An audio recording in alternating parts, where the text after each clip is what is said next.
39 years coaching college or pro football, 6 with the Bears, 5 with the Dolphins. Last Dolphin coach to win a playoff game. He's my buddy Dave Wannstedt. He's joining us live from Chicago right now. Well, I got to imagine that town is unhappy. I mean, it's not losing. It's the way they lost. I don't even know. Is it a good – I mean, is it a job you'd even consider taking? Is it that bad? What are the positives there?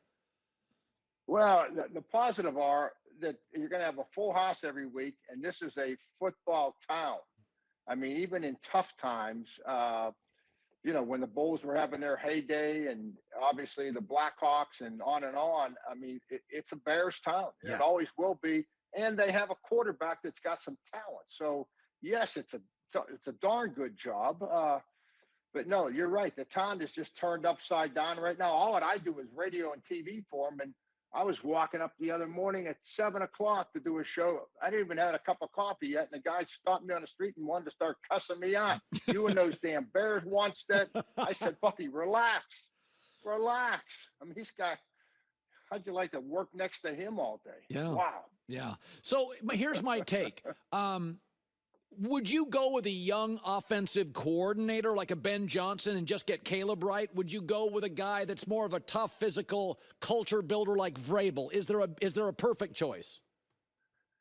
Well, I think here, and obviously I'm a defensive guy, so people would say I'm going to side with the defense. But in this particular case, I was coaching at the University of Pittsburgh when Mike Tomlin got hired at the Steelers. And he had Bruce Arians, and he had Dick LeBeau, and he had Ben Roethlisberger, who had won a Super Bowl. Mike can come in, be the head coach over everything, and play that role. With a young quarterback, there's 5 rookies starting this year. Yeah. 5 second-year or 3 or 4 second-year quarterbacks.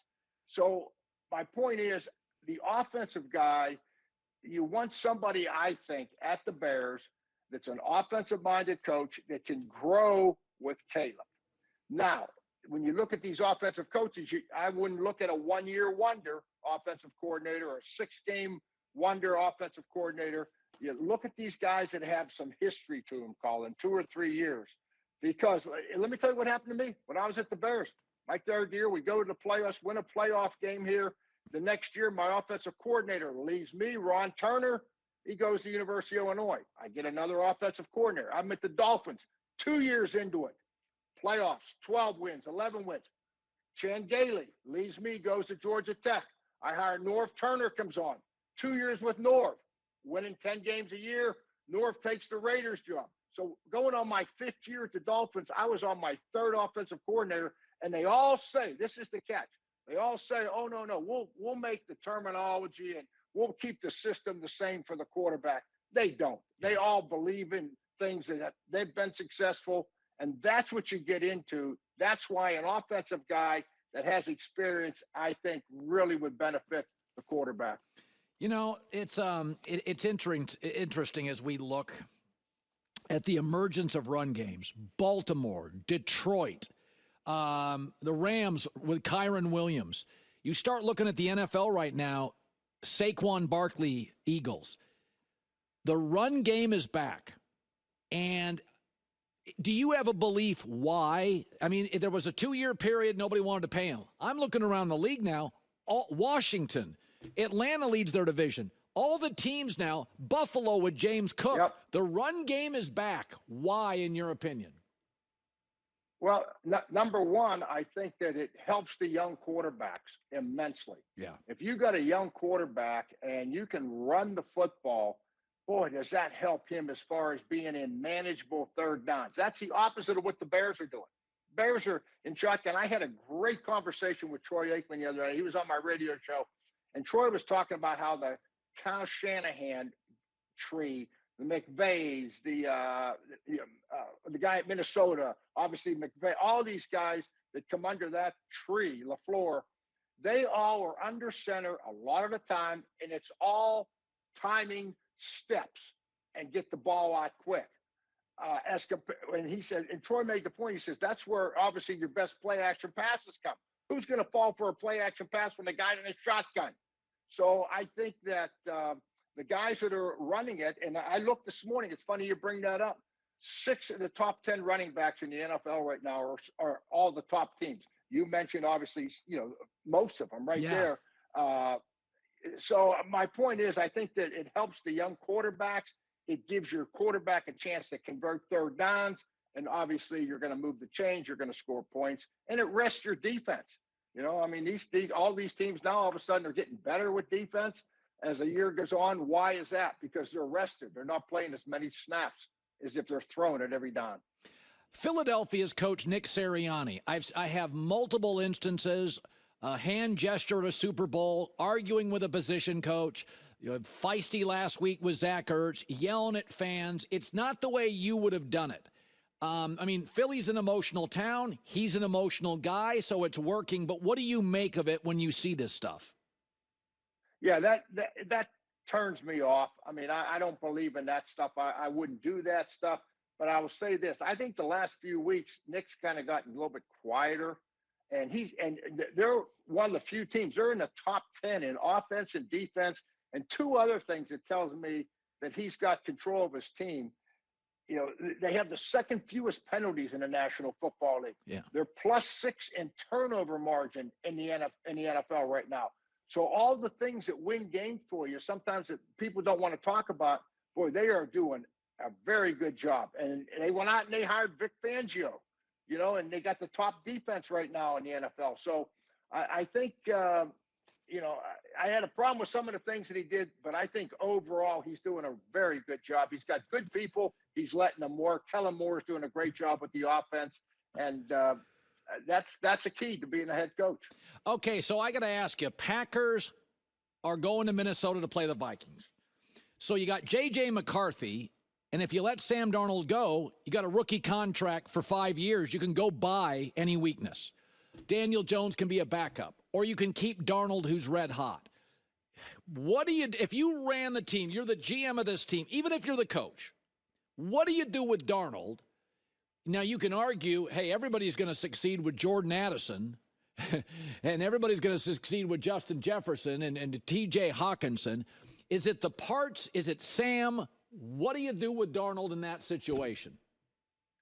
Well, just look at Chicago. I mean, look at our receivers, right? Adunze, DJ Moore, yeah. Kellen, right? Allen. They've got as Komet at tight end. They've got as good as skill people as anybody, and it doesn't mean anything. I would keep Sam Darnold. And I think you could probably get him. What did Baker sign for, Colin? 3 years, around $100 million. Yeah. I think that he would be that, because you don't know. J.J. McCarthy. I mean, look how many of these first-round quarterbacks that miss. I think J.J. is going to be a great player, but we don't know that. Where we see what Sam does, and I don't know. I think the Vikings are going to come out of this thing and end up winning the division. I really do. Yeah. Host the Packers this weekend. Finally, you do a lot of college football. You were obviously a coach at Pitt. You were a great recruiter. You were tied with Jimmy Johnson for years at the college level. Ohio State, Oregon. Listen, the first round of the playoff, the road teams were awful. I think we go to neutral fields. The games will be much more competitive. I really worry about Texas. I always feel Texas leaves too many points on the sideline. I watched Ohio State, and I think they're so dynamic. Ryan Day gets a lot of crap. You do Big Ten Network stuff, so you've seen Ohio State every week. They lost to Michigan and Oregon, but if you felt like all year long, did you feel like Ohio State was the best team? Did you feel Oregon was? What do you make of that matchup? No, I thought Oregon was, to be honest with you, up until about 2 weeks ago, 3 weeks ago. I think Ohio State, they have the most talent. When they played Oregon the first time, it's very difficult. Yes, it was out at Oregon. We know that. But it's very difficult to practice the type of speed early in the year that Oregon has on their football team. At running back, at quarterback, at receiver, defensively, they are a fast football team. And, I remember when we were at Miami and we would play the Oklahomas of the world. I mean, it took us time. You couldn't simulate that in practice. Right. But I think as the years gone on, I think Ohio State has found its rhythm. I think they've recommitted to the running game, where they're a lot more balanced right now. And I like Ohio State right now where they're at. Early on, they were just so caught up in this wide receiver talent, and we're going to open it up and on and on. I mean, that's why they lost to Oregon the first game. I think they had 7 runs the whole second half. So no, seriously, they've recommitted to the run game. They've got 2 outstanding backs. And all those kids, there was about 7 guys that would have been top 2, 3-round draft picks at Ohio State. They all came back for one reason, to win that championship. And boy, I think last week beating Tennessee, that was a lot of pressure. I mean, all everybody was talking about is SEC, Tennessee. Everybody should be in playoffs from the SEC. Well, I'll tell you what, it wasn't even a game. Yeah. And that did a lot for Ohio State's confidence. Yeah, I agree. Dave Wannstedt, one of the good guys, Bears, Dolphins, Big Ten Network. Great seeing you as always, Coach.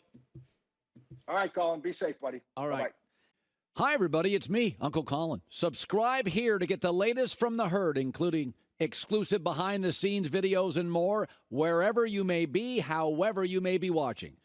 Thanks again for making us part of your day.